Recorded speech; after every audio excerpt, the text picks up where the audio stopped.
People who live in extremely resource-poor environments are likely to be highly creative problem solvers to benefit themselves and their communities, according to a new University of Notre Dame study conducted in rural India. The new findings counter those of studies in the West which have suggested that a lack of resources stifles innovation and that individuals who live in resource-scarce environments are less likely to be inventive and make an impact.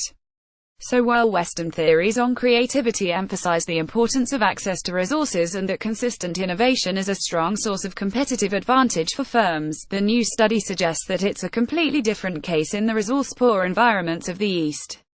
Here, entrepreneurs rely on jugaad, a Hindi word that roughly translates to hack. Jugaad essentially means finding a low-cost, intelligent solution to a problem by thinking constructively and differently. And while the solution may not offer a competitive advantage for a firm, as is typical in Western practices, it does benefit the person, the community and industry as a whole.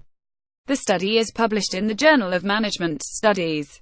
The research was conducted by Dr. Dean Shepard, the Siegfried Professor of Entrepreneurship in Notre Dame's Mendoza College of Business, along with Drs. Vineet Parada and Joachim Vincent of Luleå University of Technology in Sweden. The study involved the evaluation of 12 problem solvers in the highly resource-poor environment of rural India.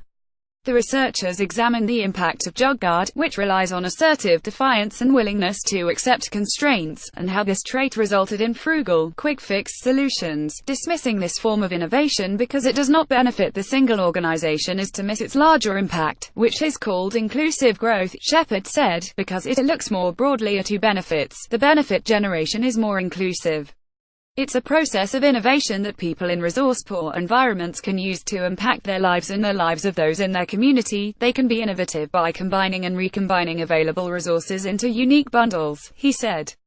For example, by using machinery parts for purposes for which they were not originally designed in a process of trial and error until a problem is satisfactorily solved. For example, one innovator created a natural water cooler, which channels water through copper coils covered in cotton cloth continually moistened by a dripper. Evaporation of water from the cloth on the coils cools the water inside, making it suitable for use in schools, hospitals, and elsewhere.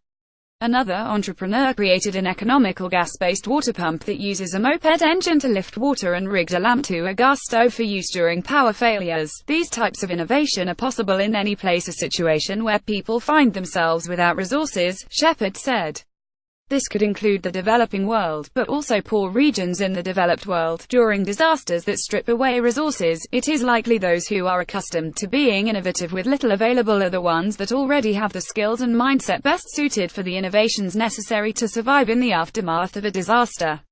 They have become resilient. As an example, Shepard refers to the innovation that took place in the aftermath of the 2010 Haiti earthquake, a focus of his previous research. People came together to create ventures that performed a range of tasks to help the community, including organizing locals for searching for food, water, and shelter for search and rescue, providing medical treatment and burying the dead, Shepard said.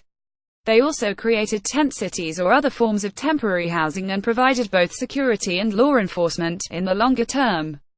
Some of these ventures turned their attention to lobbying the government for resources, transitioned people back into their homes or more permanent housing structures, created employment agencies to help people find paid work and offered psychological services. The initial focus of the ventures was on keeping people alive or burying the dead, and later some evolved to help the families transition to a more sustainable and self-fulfilling life. Source: University of Notre Dame.